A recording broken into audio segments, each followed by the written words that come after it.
ফেডারেশনের গোলমালে উত্তপ্ত টালিগঞ্জের স্টুডিও পাড়া। টেকনিশিয়ান স্টুডিও, সেখানে ফেডারেশনের বৈঠক ঘিরে ইট বৃষ্টি, ছোড়া হলো ডিম।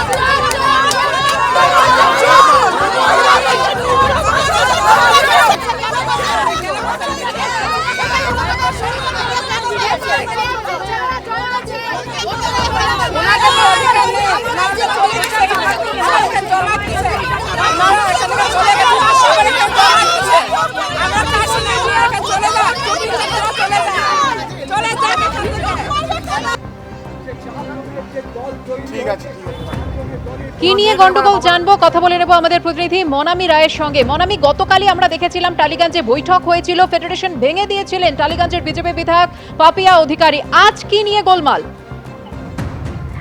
একদম, কালকে যে কথাটা বলেছিলেন পাপিয়া অধিকারী, যে ফেডারেশনটাকে ডিসলভ করে দেওয়া হলো এবং ফেডারেশনেরই ম্যানেজার গিল্ডের সম্পাদক ছিলেন মোহাম্মদ হাসান এবং সহ সম্পাদক ছিলেন বাবাই, এদের দুজনকেই পদ ছাড়তে বলা হয় এবং আজকে তারপরে সমস্ত টেকনিশিয়ানরা মিলে একটি বৈঠক ডাকা হয় টেকনিশিয়ান স্টুডিওতে। কিন্তু সেখানে এত ঝামেলা, এত জমায়েতের জন্য সেই মিটিংটা টেকনিশিয়ান স্টুডিওতে করা সম্ভব হয়নি। সেটাকে টেকনিশিয়ান স্টুডিওর পিছনেই ভরাট মাঠে স্থানান্তরিত করা হয় এবং সেখানেই মিটিং শুরু হয়। কিন্তু এই যে মিটিং, এই যে এত জমায়েত, সেটা কিন্তু পুলিশের কাছে কোনো রকম ইনফরমেশন ছিল না বলেই জানা যাচ্ছে। এবং তার পাশাপাশি যেটা নিয়ে ঝামেলাটা শুরু হয়, যে দুপক্ষ ভাগাভাগি হয়ে যায়। এক পক্ষের দাবি যে তারা মানে অপর পক্ষ হচ্ছে বাবাই এবং হাসানের লোকজন, এবং আর এক পক্ষের দাবি হচ্ছে যে এই যে যারা বলছে যে বাবাই হাসানদের বিরুদ্ধে কথা বলছে, তারা আসলে কেউ গিল্ডের সদস্য কখনো ছিলই না এবং তারা রাত 12টার পর হয়ে যাওয়া বিজেপি বলে দাবি করে। এবং তার পাশাপাশি ইট ছোড়া হয়, ডিম ছোড়া হয় এবং তাদের সকলেরই বক্তব্য যে মুখ্যমন্ত্রীর হস্তান্তর, এই যে ঝামেলাটা, এই ঝামেলাটাকে মেটানোর জন্য তারা দাবি করছে। ধন্যবাদ মনামি। এই ঢিল এখান থেকে ছুটছে, আপনারা নিশ্চয়ই দেখেছেন, লক্ষ্য করেছেন। ডিম ইট, এরা পাথর ছুটছে। এরা 15 বছর নোংরামি করেছে, এরা হেরে গেছে, এটা মানতে চাইছে না। এদের মানুষ ভোট দিয়ে হারিয়েছে, এরা এটা এখনো মেনে নিতে পারছে না। এরা এখনো নোংরামি করে চলছে। সব চোর। হাসান বলে যে ছেলেটি আছে, তার নেতৃত্বে এগুলো হচ্ছে হাসান আর বাবাই। হাসানের 3-4টে ফ্ল্যাট, গ্যারেজ 5-6টা, এত ভুরি টাকা কোথা থেকে আসলো? ওরা এখনো নোংরামি চালিয়ে যাচ্ছে, ওরা ব্যান করে যাচ্ছে সবাইকে, ওরা এখনো নিজেদের জমি ছাড়তে চাইছে না। উত্তপ্ত টালিগঞ্জের স্টুডিও পাড়া, ফেডারেশনের গোলমালে উত্তপ্ত হয়ে উঠল স্টুডিও পাড়া। টেকনিশিয়ান স্টুডিওতে ফেডারেশনের মিটিং ঘিরে ইট বৃষ্টি, ডিমও ছোড়া হয়।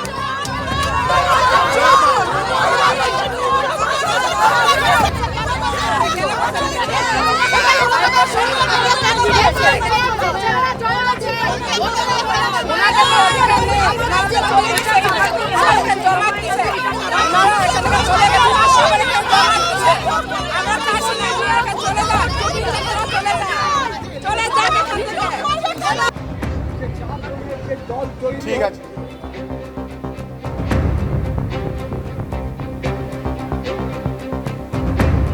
গতকাল টালিগঞ্জে বৈঠক হয়েছিল আর সেখান থেকেই পাপিয়া অধিকারী, টালিগঞ্জের বিজেপি বিধায়ক, তিনি বলেছিলেন যে বহিরাগতদের চিহ্নিত করতে এবার টালিগঞ্জের স্টুডিও পাড়াতেও হবে এসআইআর। কি বলেছিলেন দেখুন।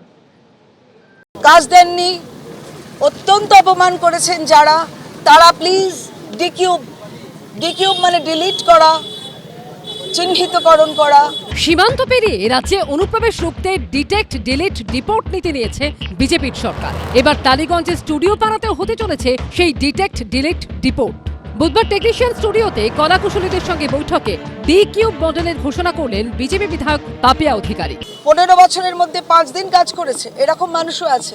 কাজ দেননি, অত্যন্ত অপমান করেছেন যারা, তারা প্লিজ ডিকিউব মানে ডিলিট করা, চিহ্নিতকরণ করা। ডিলিট করা মানে নিজে থেকে বাদ হয়ে যাবেন, আমরা বাদ দিতে চাই না নিজে থেকে। এবং ডিপোর্ট, যেখানে আপনাদের কাজের সুবিধা সেখানে গিয়ে কাজ করবেন, এখানে আপনাদের কোনো জায়গা হবে না। ভোটের আগে ভোটার তালিকায় সংশোধন করেছিল নির্বাচন কমিশন। এসআইআর এ বাদ পড়েছিল মৃত ভুয়ো অবৈধ ভোটার। টালিগঞ্জে স্টুডিও পাড়াতে সেই মডেলেই শুদ্ধিকরণের ঘোষণা করেছেন বিজেপির অভিনেত্রী বিধায়ক। যারা কাজ করছেন এখানেও কিন্তু একটা এসআইআর হবে। যারা পয়সা দিয়ে এখানে ভর্তি হয়েছিলেন, পয়সা দিয়ে কাজ করেছেন, তাদেরকেও আমরা চিহ্নিত করব। এসআইআর যেরকম হয়েছিল না, বাইরে থেকে লোক এসে, এরা তো বাইরে থেকে লোক এসে আমাদের এখানে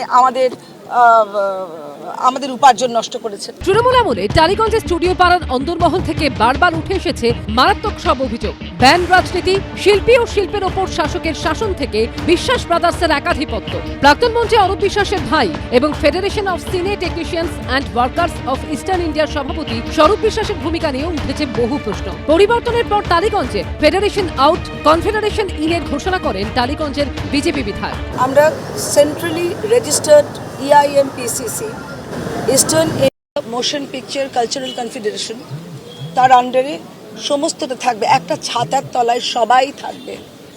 কিন্তু এত 26টা যে গিল্ড, সেইগুলো অত থাকবে না, কারণ ভীষণ অসুবিধা আমাদের প্রত্যেকের। ব্যান কালচার উঠে যাবে, সাসপেনশন কালচার উঠে যাবে।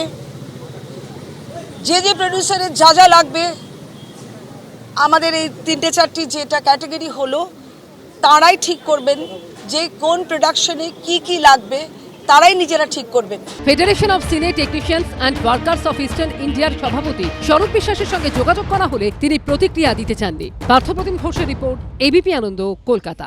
এবিপি আনন্দ, এগিয়ে থাকে, এগিয়ে রাখে।